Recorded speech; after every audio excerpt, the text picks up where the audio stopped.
Wala kang silbi, luwalhati. Isang dekada akong nagtiis sa isang baog na tulad mo. Pero sapat na ang 10 taon ng pagsasayang ng panahon. Ang bawat salitang binitiwan ni Crisanto ay tila mga tipak ng yelo na humahagupit sa pagkatao ni Luwalhati. Ngunit sa sandaling iyon, ang mga kamay ni Luwalhati ay abala pa rin sa pag-aayos ng kurbata ng kanyang asawa. Maingat niyang hinahaplos ang tela, tinitiyak na pantay ang pagkakalapat nito sa kuwelyo, isang gawi na puno ng nakasanayang pagmamahal at debosyon. Hindi siya kumikibo. Tila hindi rumehistro sa kanyang pandinig ang kalupitan ng lalaking kaharap. Ang kanyang mga daliri ay nanginghinig ng bahagya, ngunit pinilit niyang tapusin ang pagkakabit ng mamahaling aspile na hiyas sa kurbata nito. Isang regalo na binili niya mula sa sariling ipon para sa gabing ito, ang gabi ng kanilang ika-10 anibersaryo at ang rurok ng tagumpay ni Crisanto. Crisanto, anong ibig mong sabihin? Anibersaryo natin ngayon. Iniintay na tayo ng mga bisita sa ibaba. Mahina at nanginginig ang boses ni Luwalhati. Pilit na humahanap ng katinuan sa gitna ng nagbabadyang unos. Isang mapait na tawa ang isinagot ni Crisanto bago niya marahas na tinabig ang mga kamay ng asawa. Anibersaryo? Nagpapatawa ka ba? Ang gabing ito ay para sa aking tagumpay bilang bagong alkalde, hindi para sa isang babaeng hindi man lang mabigyan ng dangal ang pangalan ko sa pamamagitan ng isang anak. Bumukas ang pinto ng kanilang silid at pumasok si Valeriana. Ang batang sekretarya ay tila isang anghel sa suot nitong puting gown. Ngunit ang suot nitong kwintas ay ang paboritong pelas ni Luwalhati. Isang pamanang hiyas na itinago niya sa loob ng maraming taon. Maarteng hinaplos ni Valeriana ang kanyang tiyan habang nakatingin ng may pangungutya kay Luwalhati. Pasensya ka na, Luwalhati. Pero kailangang unahin ni Crisanto ang kinabukasan ng kanyang mamanahin. At ako, Oku ang magbibigay sa kanya ng katuparan ng pangarap na ipinagkait mo. Sabi ni Valeriana sa isang tinig na tila malambing, ngunit puno ng kamandag. Hindi makapaniwala si Luwalhati. Ang hangin sa loob ng silid ay tila nawala. Pinalitan ng isang masisikip na emosyon na tila sumasakal sa kanyang lalamunan.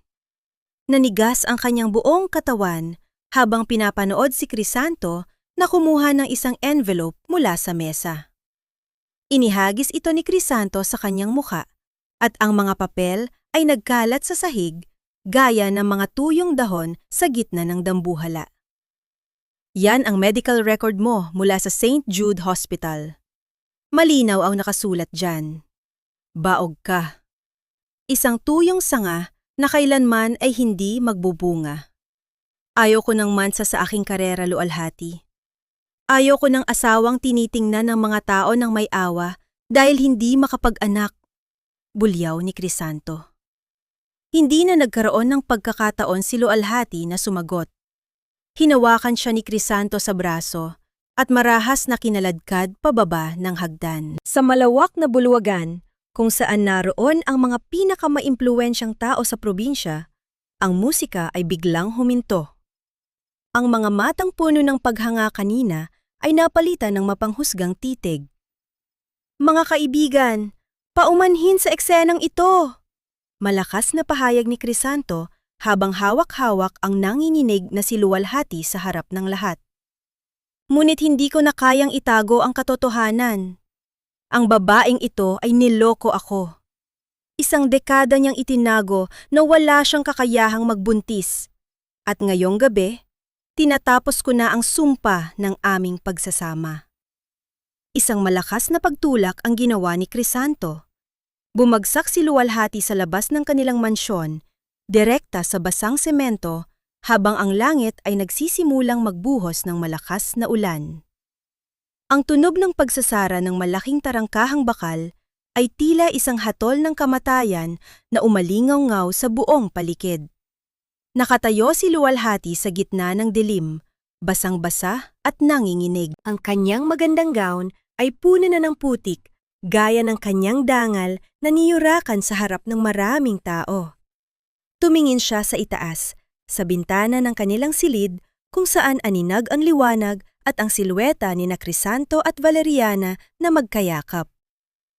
Isang tanong ang paulit-ulit na bumubulong sa kanyang isipan, kasabay ng bawat patak ng ulan na tila mga karayom na tumutusok sa kanyang balat. Bakit ang isang dekadang pagmamahal at pagsasakripisyo ay nauwi sa ganitong uri ng pagtataksil? Mayroon pa bang puwang para sa isang babaeng winasak ang puso at kinuha ang lahat ng pangarap? Bakit, Nay? Bakit kahit sa inyo ay wala akong puwang? Ang boses ni Luwalhati ay tila isang marupok na sinulid na malapit ng maputol.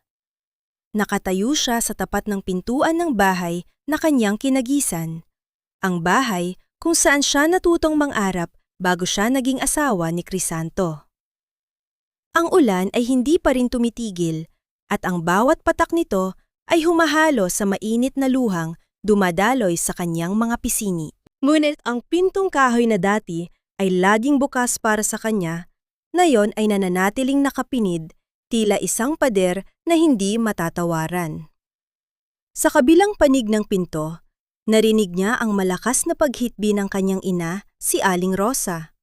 Hindi ito ang hitbi ng galep, kundi ang hikbi ng isang taong durog ang puso, ngunit walang kapangyarihan. Patawarin mo ako, anak. Patawarin mo kami. Ang boses ng ina ay nagmula sa maliit na puwang sa pagitan ng pinto at ng sahig.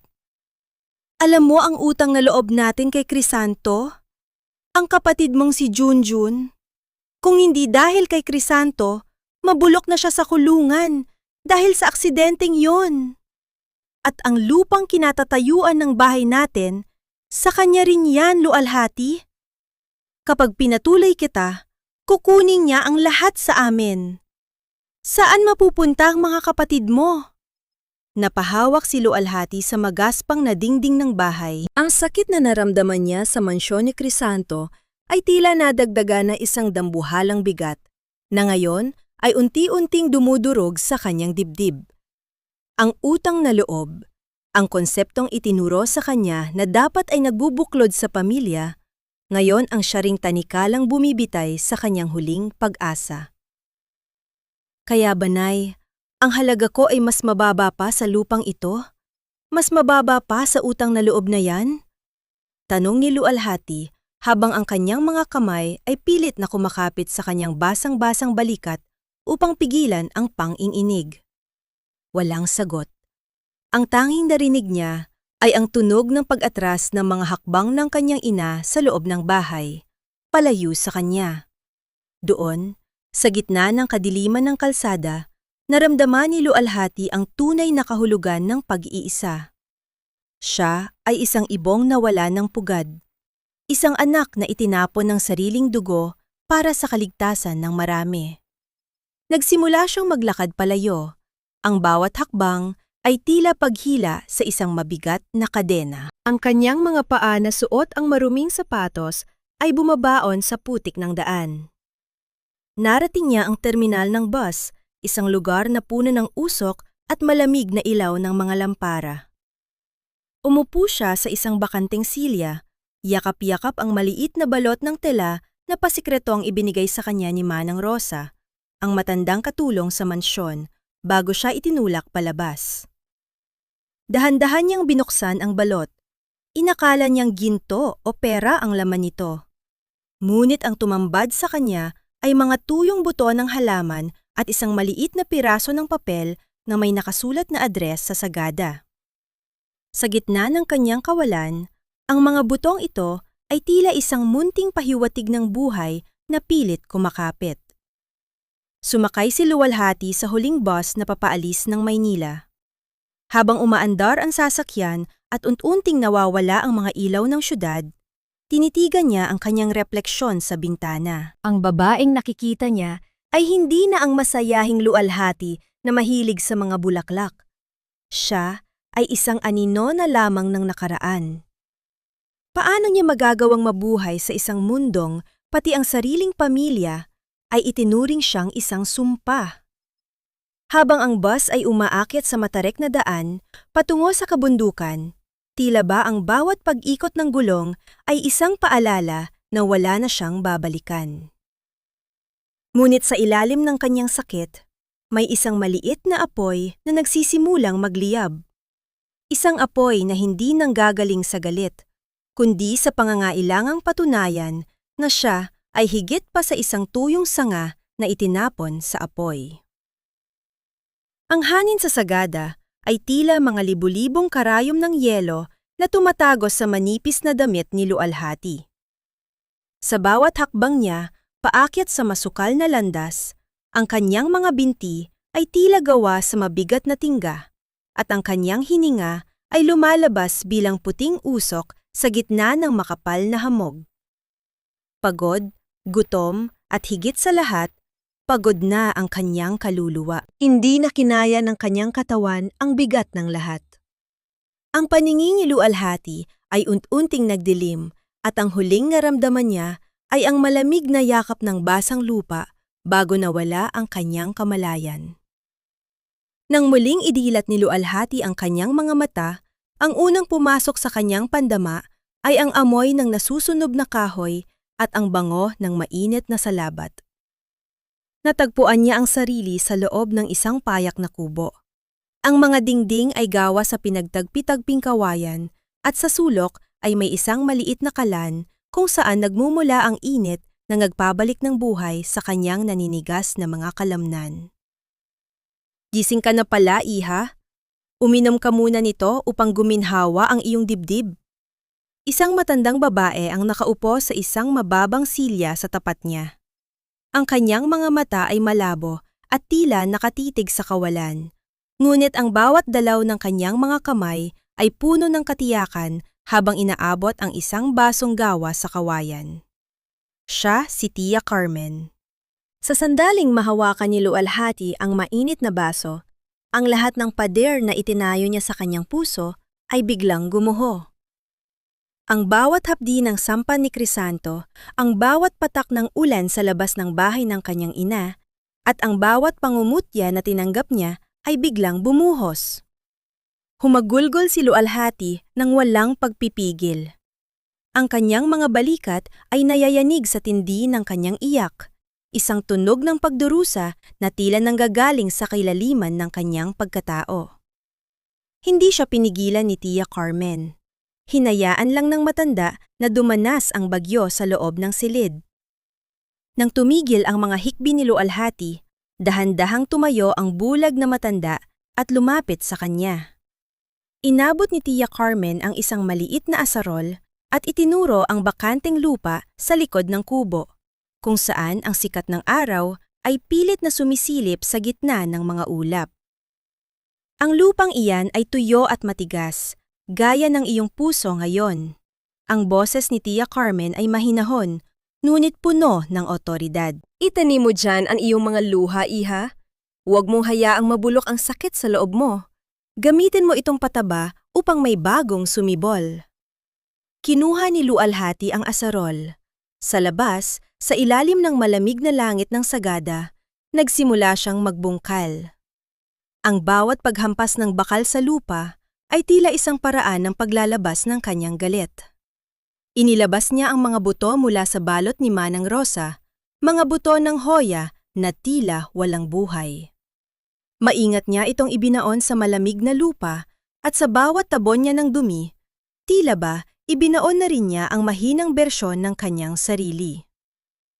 Alam mo, bulong ni Tia Carmen habang nakasandal sa hamba ng pinto, habang hinahaplos ko ang iyong mukha kanina upang punasan ang iyong luha, naramdaman ko ang hugis ng iyong mga buto. Kamuhang-kamuha mo ang buto ng mukha ni Doña Amalia. Ang babaeng matagal nang kinalimutan ng kasaysayan ng lupang ito. Napatigil si Lualhati sa pagbubungkal. Sino si Doña Amalia? At bakit tila may kakaibang kaba na gumapang sa kanyang dibdib sa pagbanggit ng pangalang iyon? Habang ang araw ay unting lumulubog sa likod ng matatarik na bundok, Tinitigan ni Lualhati ang kanyang mga kamay na puno na ng putik at sugat. Sa unang pagkakataon sa loob ng mahabang panahon, hindi siya nakaramdam ng takot. Ang bawat hapdi sa kanyang mga daliri ay paalala na siya ay humihinga pa. Sumumpa siya sa sarili. Sa harap ng mga nakatagong buto, nabubuhayin niya ang mga ito. At kasabay ng kanilang paglaki, sisiguraduhin niyang mamumulaklak din ang katarungan na matagal nang ipinagkait sa kanya. Lumipas ang mga buwan sa gitna ng katahimikan ng sagada. Ang mga palad ni Lualhati na dati ay malambot at madulas sa mamahaling losyon, ngayon ay puno na ng kalyo at mga peklat mula sa matutulis na tinik at matigas na lupa. Ang bawat umaga niya ay nagsisimula bago pa sumikat ang araw. Sa ilalim ng nanunuot na ginaw, maingat niyang kinakausap ang kanyang mga pananim. Sa bawat pagdilig niya, tila ba idinidilig din niya ang kanyang sariling pag-asa na unti-unting muling nabubuhay. Sa kabilang dako ng probinsya, sa kabayanan, kung saan naghahari si Crisanto, abala ang lahat sa paghahanda para sa isang dambuhalang proyekto.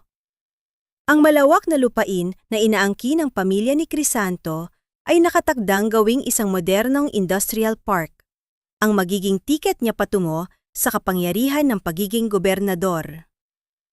Sa bawat talumpati ni Crisanto, lagi niyang binabanggit na ang proyektong ito ay para sa kinabukasan ng kanyang mamanahin, habang sa tabi niya ay nakatayo ang isang buntis na Valeriana, na tila isang reynang nakamit ang lahat ng ninanais.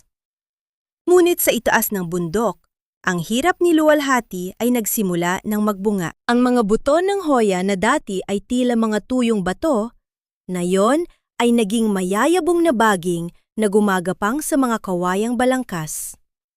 Ang mga kapwa magsasaka sa nayon, na noong una ay nag-aalinlangan sa dayuhang babae, ay unti siyang tinanggap. Sa tulong ng kanilang bayanihan, nakapagtayo si Lualhati ng isang simpleng greenhouse na gawa sa mga kawayan at plastik. Doon, ang mga pambihirang orchid at lankamku ay nagsimulang magpakita ng kanilang mga kulay na tila nagniningning sa gitna ng hamog. Isang hapon, habang abala si Lualhati sa pagtatali ng isang gumagapang na baging, narinig niya ang tunog ng mabibigat na hakbang sa labas ng greenhouse. Isang lalaki ang pumasok, may dalang mga lumang mapa at isang makapal na sketchpad. Ang kanyang mga mata ay tila pagod, ngunit puno ng talino. Siya si Elias, isang arkitekto ng mga makasaysayang pamana na ipinadala ng gobyerno upang maghanap ng inspirasyon para sa isang ecotourism project. Napatigil si Elias sa kanyang paglalakad nang makita ang tanawing nasa harap niya. Sa gitna ng libu-libong bulaklak, nakatayo ang isang babaeng may dungis ng lupa sa muka, ngunit may mga matang tila nagniningning na mga bituin. Ang ganda ni Lualhati ay hindi na ang ganda ng isang palamuti sa mansyon, kundi ang ganda ng isang buhay na nagmula sa pagsisikap at katatagan. "Paumanhin, naligaw yata ako," sabi ni Elias habang ang kanyang boses ay tila may halong pagkamangha. "Hindi ko inakalang may ganito kagandang hardin sa gitna ng kagubatan." Tumingin si Lualhati sa kanya at sa unang pagkakataon sa loob ng mahabang panahon, hindi siya yumuko ng may hiya. Ang mga magagandang bagay ay madalas matatagpuan sa mga lugar na kinalimutan na ng mundo, Gino. Hindi alam ni Elias na ang mga blueprint na hawak niya sa kanyang kilikili ay naglalaman ng mga guhit ng lupang pilit na kinakamkam ni Crisanto sa ibaba. At hindi rin alam ni Lualhati na ang lalaking nasa harap niya ang magiging susi upang mabuksan ang pinto ng kanyang nakaraan. Sa kanilang pagtititigan, biglang nahulog ang sketchpad ni Elias sa lupa at ang mga pahina nito ay nagbuklat sa hangin. Ipinapakita ang isang luma at kupas na guhit ng isang mansyon na pamilyar sa puso ni Lualhati. "Pasensya ka na, hindi ko sinasadyang mabulabog ang iyong katahimikan." Paghingi ng paumanhin ni Elias, habang mabilis na pinupulot ang kanyang mga gamit sa sahig ng greenhouse. Ngunit bago pa niya maasikaso ang lahat, nakita na ni Luwalhati ang isang pahina sa sketchpad. Isang guhit ng lumang mansyon na may mga dekorasyong inukit sa kahoy. Ang ancestral house ng kanyang lolo na matagal nang giniba upang itayo ang sementadong mansyon ni Crisanto.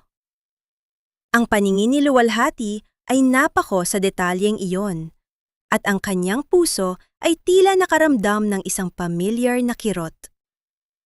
"Bakit mo iginuguhit ang bahay na iyon?" Mahinang tanong ni Luwalhati. Ang kanyang tinig ay walang halong emosyon, ngunit ang kanyang mga daliri ay mahigpit na nakahawak sa gunting na panghalamanan. Tumingin si Elias sa kanya nang may halong pagtataka. "Ito ang nawawalang disenyo ni Don Horacio, ang orihinal na may-ari ng Hacienda de Oro. Bahagi ito ng pananaliksik ko para sa isang National Heritage Project. Sayang dahil kinuha ng mga sakim ang lupaing yon at binura ang kasaysayan." Hindi sumagot si Luwalhati. Sa halip, lumapit siya at kinuha ang isang paso ng namumukadkad na hoya. Ipinakita niya ito kay Elias. "Ang mga bulaklak na ito, hindi sila nakakalimot, Gino. Kahit anong gawin mong pagbaon sa kanila sa ilalim ng semento, hahanap at hahanap sila ng puwang upang muling sumibol." Sa mga sumunod na araw, naging madalas ang pagdalaw ni Elias sa greenhouse. Hindi siya dumating bilang isang tagapagligtas, kundi bilang isang kaibigan na marunong makinig. Namangha siya sa husay ni Luwalhati. Hindi lang ito basta nagtatanim, kundi tila nakikipag-usap sa kaluluwa ng bawat halaman. Inalok niya si Luwalhati na maging landscape consultant para sa kanyang malaking proyekto sa syudad. Isang pagkakataon na magbibigay kay Luwalhati ng sariling pangalan at dangal. "Natatakot ako, Elias," pag-amin ni Luwalhati isang gabi habang sila ay nakaupo sa labas ng kubo, pinagmamasdan ang mga bituin sa itaas ng sagada.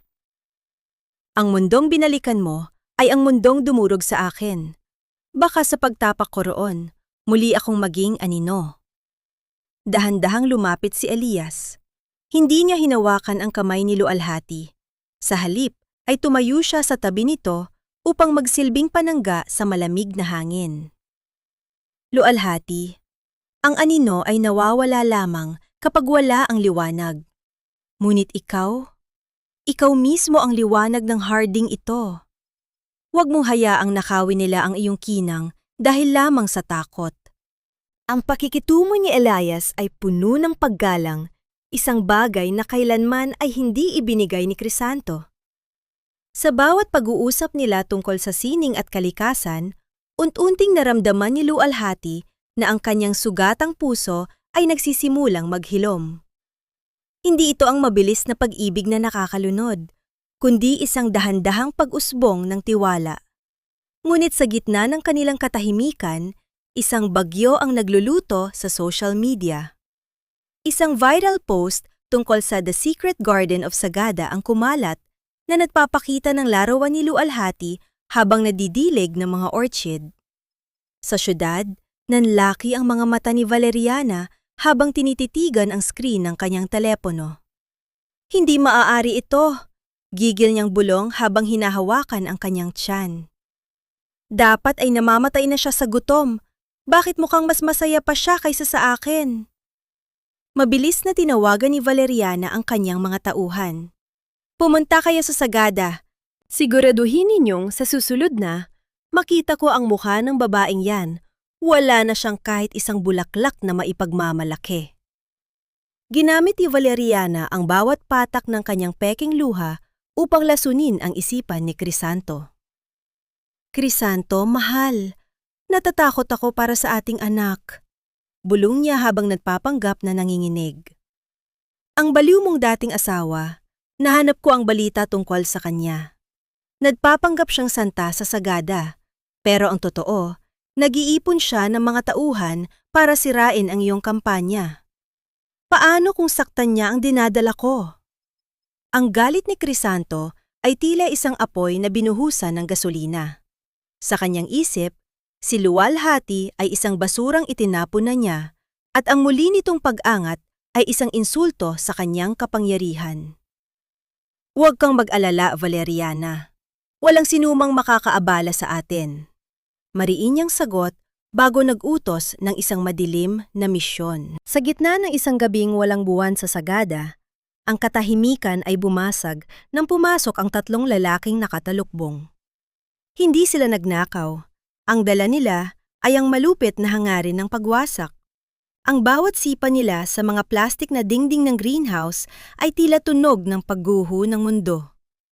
Ang mga paso ng mga pambihirang hoya na inalagaan ni luwalhati ng ilang buwan ay isa-isang ibinalandra sa semento.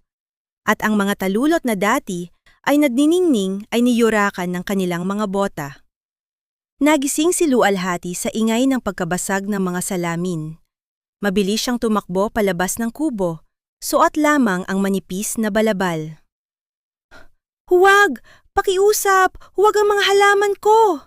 Hiyaw niya habang sinusubukang pigilan ang isa sa mga lalaki na may hawak na matalim na bakal. Ngunit bago pa siya maabutan ng lalaki, isang mabilis na anino ang kumagitna. Si Elias, na noon ay nagtatrabaho pa sa kanyang mga blueprint sa hindi kalayuang silid, ay sumugod ng walang pag-aalinlangan. Sinalo ni Elias ang isang malakas na hampas ng bakal na dapat ay para kay luwalhati. Ang tunog ng pagtama ng bakal sa kanyang balikat ay tila isang malutong na pagkabali, ngunit hindi siya natumba. Gamit ang kanyang natitirang lakas, itinulak niya ang mga salarin hanggang sa magpasya ang mga ito na tumakas sa kadiliman. "Elias! Elias! Diyos ko! Ang sugat mo!" Ang boses ni luwalhati ay puno ng panginginig habang inaalalayan ang lalaking dahan-dahang napaluhod sa sakit. Pinasok ni luwalhati si Elias sa loob ng kubo. Sa ilalim ng malamig na liwanag ng lampara, dahan-dahan niyang hinubad ang baro ni Elias upang gamutin ang malalim at madugong sugat sa balikat nito.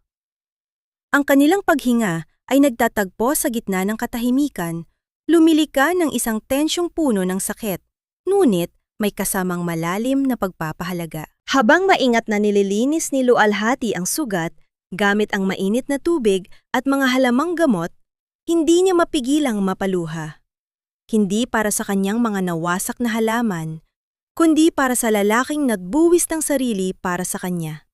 "Bakit mo ginawa yon? Maaari kang mapahamak dahil sa akin." Bulong ni luwalhati, ang kanyang mga kamay ay nanginginig habang itinatali ang benda sa balikat ni Elias. Tumingin si Elias sa kanyang mga mata. Ang hapdi ng sugat ay tila nawala sa harap ng masibing pag-aalala ni luwalhati. Dahil ang mga bulaklak ay maaaring itanim muli, luwalhati. Pero ang isang katulad mo, hindi ko hahayaang muling masaktan ng mundong ito. Sa sandaling iyon, sa gitna ng wasak na greenhouse at amoy ng mga dinurog na bulaklak, isang sumpaan ang nabuo sa pagitan nila nang walang kahit isang salita. Tinitigan ni luwalhati ang kanyang mga kamay na puno ng dugo ni Elias at putik mula sa kanyang hardin. Ang kanyang takot ay unti-unting napalitan ng isang malamig at matigas na determinasyon. Tumingin siya sa bintana, patungo sa direksyon ng syudad, at sa unang pagkakataon, ang kanyang mga mata ay hindi na naghahanap ng awa. "Crisanto, Valeriana, kinuha ninyo ang aking tahanan, ang aking pamilya, at ngayon, pati ang aking kapayapaan." Bulong niya sa sarili habang humihigpit ang kanyang hawak sa basag na paso. "Ngunit dito nagtatapos ang inyong paghahari. Handa na akong bumalik ang katahimikan ng madaling araw sa sagada ay binalot ng mabigat na atmosfera ng pagdadalamhati." Hindi nagtagal matapos ang pananalakay sa greenhouse. Ang kalusugan ni Tisha Carmen ay mabilis na humina. Sa loob ng maliit na kubo, ang tanghing maririnig ay ang mahinang paghinga ng matanda at ang tunog ng pag-agos ng tubig mula sa bates sa labas. Nakaluhod si luwalhati sa tabi ng papag, Mahigpit na hawak ang nangangatal na kamay ng matanda. Iha, nakinig ka ng mabuti. Bulong ni Tia Carmen. Ang boses ay tila isang tuyong dahon na hinihipan ng hangin. Ang aking mga mata ay matagal nang nabulag, ngunit ang aking alaala ay mananatiling malinaw hanggang sa huling sandali. Panahon na upang malaman mo ang katotohanan. Dahan-dahang itinuro ng matanda ang isang matandang paso ng hoya sa sulok ng silid. Ang halamang iyon ay hindi kailanman namulaklak sa loob ng maraming taon. Tila isang lantang baging na naghihintay lamang ng huling hantungan. Ako ang dating tagapaglingkod ni Don Horacio, ang iyong lolo. Pagpapatuloy ni Tia Carmen. Noong pilit na inagaw ng mga magulang ni Crisanto ang inyong lupain sa pamamagitan ng pandaraya, ako ang nagtago ng pinakamahalagang lihim. Ang titulong hawak ni Crisanto ay isang wad na kopya lamang. Ang orihinal ay ibinaon ko sa ilalim ng halamang yan. Nanlaki ang mga mata ni Lualhati. Hindi siya makapagsalita habang pinapanood ang huling ngiti na gumuwit sa labi ni Tia Carmen bago ito tuluyang nalagutan ng hininga. Ang pighati sa pagkawala ng kanyang tagapagligtas ay humalo sa isang rurok ng emosyong hindi niya maipaliwanag. Matapos ilibing si Tia Carmen sa tulong ni Elias, bumalik si Lualhati sa kubo. Bitbit ang isang maliit na asarol, dahan-dahan niyang binasag ang matandang paso. Sa ilalim ng tuyong lupa at mga ugat, tumambad ang isang kinalawang na bakal na kahon. Nang buksan niya ito, ang amoy ng lumang papel at kalawang ay humahalimuyak sa hangin. Naroon ang orihinal na titulo ng lupa, ang bilyong pisong lupain na kinalalagyan ng Hacienda de Oro at ang proyektong ipinagmamalaki ni Crisanto. Nakalakip din doon ang isang lumang liham mula sa kanyang lolo na may lagda ng isang saksi na tinatawag nilang kapitan. Isang taong may hawak ng katotohanan tungkol sa nakawang nangyari ilang dekada na ang nakalilipas. Luwalhati, tawag ni Elias habang nakatayo sa pinto. Ang kanyang balikat ay may benda pa, ngunit ang kanyang mga mata ay nag-aapoy sa determinasyon. Nakita mo na ba? Ikaw ang tunay na tagapagmana. Hindi ka lang isang biktima ng kanilang kasamaan. Ikaw ang may-ari ng lahat ng kinuha nila. Hinarap ni Luwalhati si Elias. Hawak ang naninilaw na papel na tila isang banal na sandata. Ang kanyang mukha ay wala ng bahid ng pag-aalinlangan. Ang luhang dumaloy sa kanyang pisnii ay hindi na luha ng kahinaan, kundi luha ng isang reynang handa ng bawiin ang kanyang trono. Elias, tulungan mo akong bumalik sa syudad, mariing sabi ni Luwalhati. Hindi ako babalik para magmakaawa. Babalik ako para ipakita sa kanila na ang lupang tinatapakan nila ay pag-aari ng babaeng tinawag nilang walang silbi. Sa ilalim ng patnubay ni Elias, lihim na bumalik si Luwalhati sa lungsod. Hindi siya tumuloy sa mga mamahaling hotel, kundi sa isang maliit at tago na apartment na pag-aari ng isang kaibigan ni Elias. Ang bawat gabi niya ay ginugugol sa pag-aaral ng mga dokumento sa ilalim ng malamig na liwanag ng bumbilya. Ang kanyang mga mata, na dati ay puno ng luha, ngayon ay tila mga talim na nagmamasid sa bawat galaw ng kanyang mga kalaban. Kailangan natin na higit pa sa titulo, Luwalhati, seryosong sabi ni Elias habang inilalatag ang mga nakalap niyang impormasyon. Ang katotohanan tungkol sa iyong kalusugan ang susi upang makuha mo ang simpatiya ng publiko at tuluyang wasakin ang kredibilidad ni Crisanto. Sa tulong ng mga koneksyon ni Elias sa mundo ng arkitektura, nahanap nila ang kinaroroonan ng doktor na pumirma sa pekeng medical record ni Luwalhati 10 taon na ang nakalilipas. Natagpuan nila si Dr. Arnaldo sa isang maliit na charity ward, payat at nanghihina dahil sa huling yugto ng cancer. Sa sandaling makita ng doktor si Luwalhati, ang takot at pagsisisi ay rumehistro sa kanyang mga mata. Patawarin mo ako, Ma'am Luwalhati, Ang boses ng doktor ay halos pabulong na lamang dahil sa hirap sa paghinga. Binayaran ako ni Crisanto. Pinalaan niya akong papatayin ng pamilya ko kung hindi ko gagawin ang gusto niya. Handa na akong magbayad sa aking mga kasalanan bago ako humarap sa may kapal. Sa harap ng isang abogado, nilagdaan ng doktor ang isang sinumpaang salaysay na nagpapatunay na si Lualhati ay kailanman ay hindi naging baog. Ang bawat titik ng kanyang lagda ay tila isang pako na ibinabaon sa kabaong ng kasinungalingan ni Crisanto. Habang naglalakad sila palabas ng ospital, isang pamilyar na lighter ang napansin ni Lualhati sa kamay ng isang lalaking nagmamanman sa kanila. Iyon ang lighter na nalaglag ng mga tauhang sumira sa kanyang greenhouse sa Sagada. Gamit ang kanyang talino, sinundan nila ang bakas ng lalaki hanggang sa isang tagong subdivision. Doon, nasaksihan ni Lualhati ang isang eksenang hindi niya inaasahan. Si Valeriana, na may malaki ng tiyan, ay masayang kayakap ang kalaban ni Crisanto sa politika, si Congressman Teodoro. Ngayon ay malinaw na ang lahat. Bulong ni Lualhati habang kinukuhaan ng video ang dalawa mula sa malayo. Ang tagapagmana na ipinagmamalaki ni Crisanto ay ang mismong sandata na gagamitin ng kanyang kaaway upang pabagsakin siya. At si Valeriana, isa lamang siyang ahas na naghihintay ng tamang pagkakataon. Sa huling gabi, bago ang grand gala ng mga kandidato, bumili si Lualhati ng isang napakagandang pulang gown, ang kulay ng pag-ibig. Ngunit sa pagkakataong ito ang kulay ng kanyang muling pagsilang at paniningil. Habang isinusukat niya ang gown, dahan-dahang dulas ng mamahaling seda sa kanyang balat ay tila isang balute na nagbibigay sa kanya ng hindi matitinag na lakas.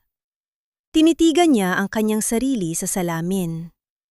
Ang babaeng nakikita niya ay wala ng bakas ng pagkamahiyain. Ang kanyang buhok ay maayos na nakapusod, ang kanyang tindig ay tuwid at ang kanyang mga mata ay nagliliyab sa determinasyon. "Handa na ang lahat, Elias?" sabi niya sa lalaking nakatayo sa likuran niya. "Bukas, malalaman ng buong mundo kung sino ang tunay na Lualhati." Ang grand gala ng mga kandidato ay balot ng karangyaan.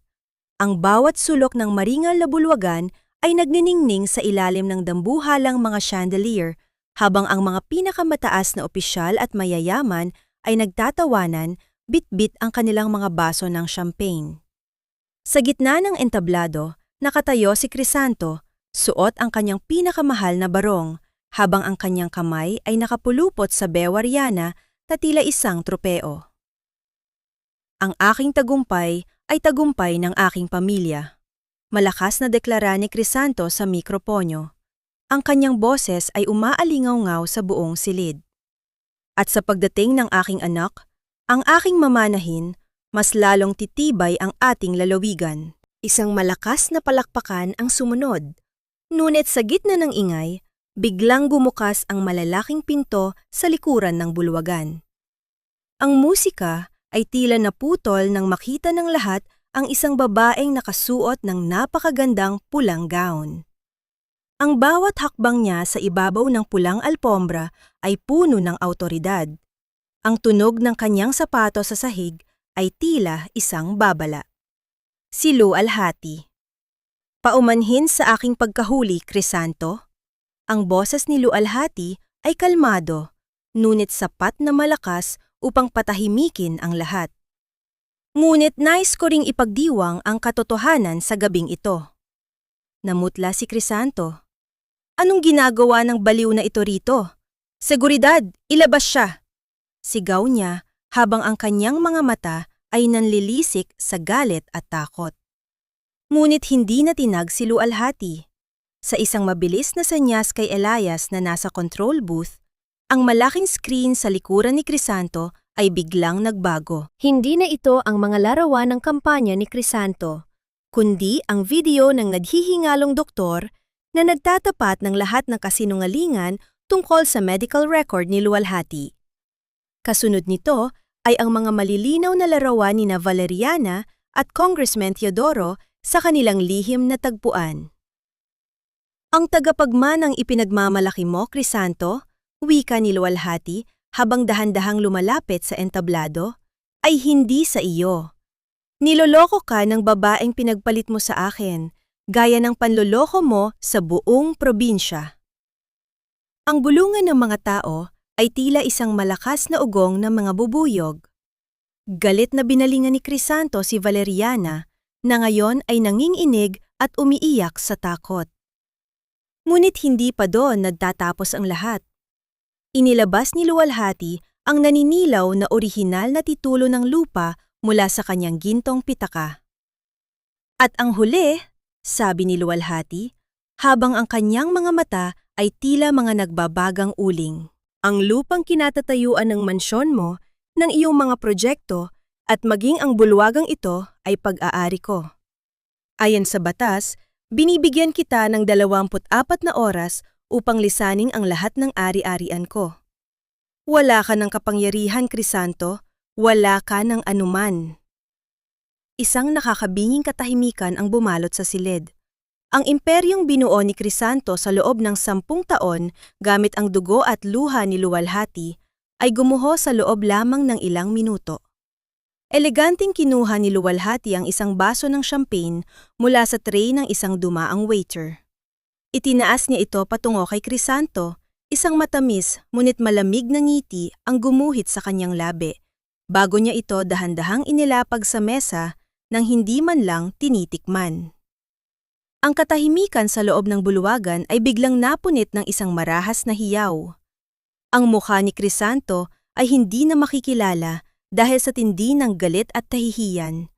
Ang kanyang mga mata ay nanlilisik habang ang kanyang buong pagkatao ay tila nilalamon ng kawalan. Sa isang iglap, nawala ang lahat ng kanyang dangal, ang kanyang karera at ang kanyang pangarap na kapangyarihan. "Sinira mo ang buhay ko! Papatayin kita!" Sigaw ni Crisanto habang mabilis na dumampot ng isang matalim na kutsilyo mula sa mesa ng mga pagkain. Sumugod siya patungo kay Luwalhati na tila isang sugatang hayop na wala na sa katinuan. Ang mga bisita ay naghihiyawan at nagkakagulo, mabilis na nagsisiyalisan sa daraanan ng nag-aamok na alkalde. Ngunit bago pa man madampi ng talim ng bakal ang balat ni Luwalhati, isang matikas na figura ang mabilis na pumagitna. Si Elias, na kanina pa nakabantay sa bawat kilos ni Crisanto, ay mabilis na humarang. Gamit ang kanyang kasanayan, pinilipit niya ang braso ni Crisanto at sa isang mabilis na pag-ikot ay pinabagsak niya ito sa malamig na sahig.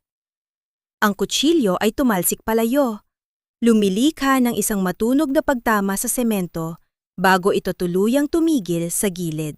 "Tapos na ang paghahari mo, Crisanto," mariing sabi ni Elias habang idiniin ang tuhod sa likod ng lalaking. Nayo'y wala nang magawa kundi ang humalik sa alikabok ng sahig. Sa sandaling iyon, bumukas ang mga pinto at pumasok ang mga operatiba ng pulisya.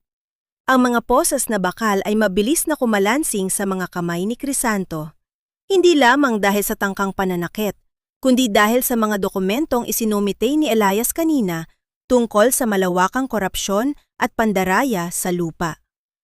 Sa isang sulok, si Valeriana ay nakaluhod, humihitbi at pilit na inaabot ang laylayan ng gown ni Luwalhati. "Luwalhati, maawa ka. Biktima lang din ako. Ang bata sa sinapupunan ko, wala siyang kasalanan."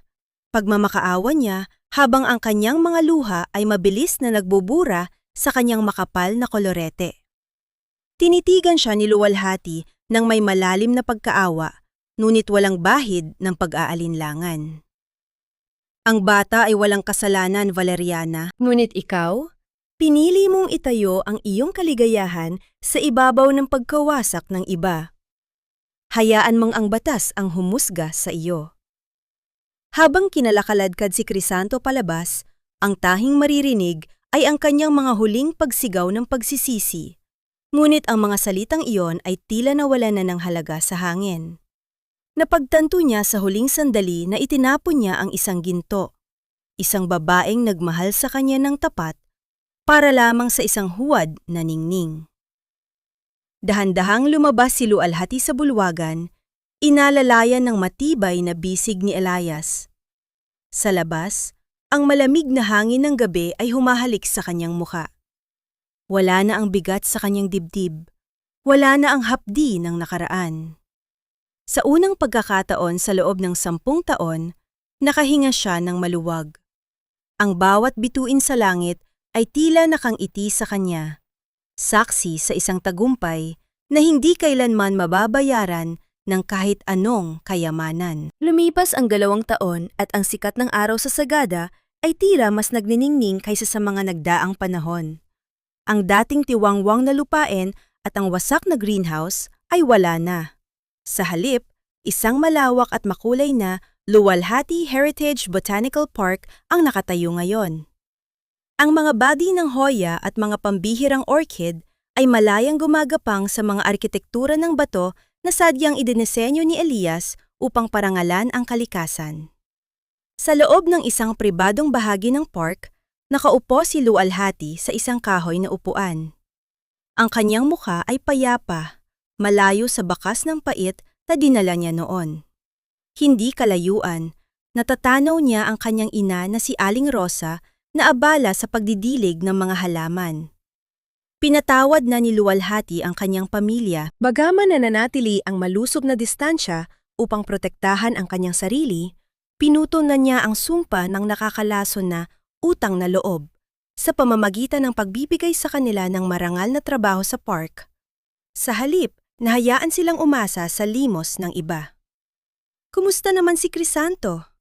Balita ay nabubulok na siya sa loob ng kulungan, inabandona ng lahat ng kanyang mga kaalyado at maging ni Valeriana na mabilis na tumakas matapos mabunyag ang lahat.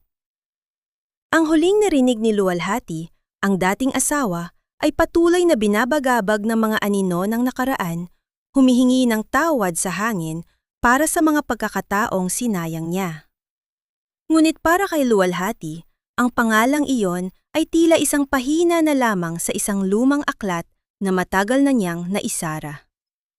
Naramdaman ni Lualhati ang isang mainit na haplos sa kanyang balikat.